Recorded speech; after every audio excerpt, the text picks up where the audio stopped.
Hey friends, wanted to make a quick walkthrough video of the repack face mask. So, as you can see, let's get it in focus. It's pretty small, just this little guy.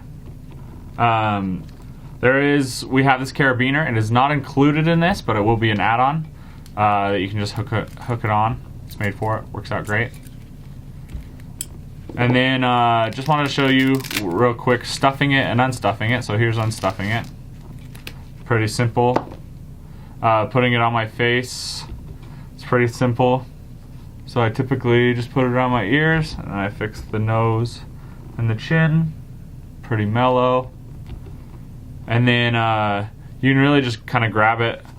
I just grab that part, like kind of the lid part or whatever.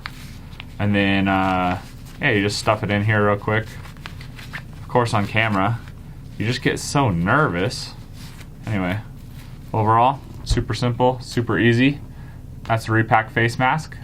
It's fun because it's just such a simple product. It's like, goes on your keychain, you always have your mask. How great.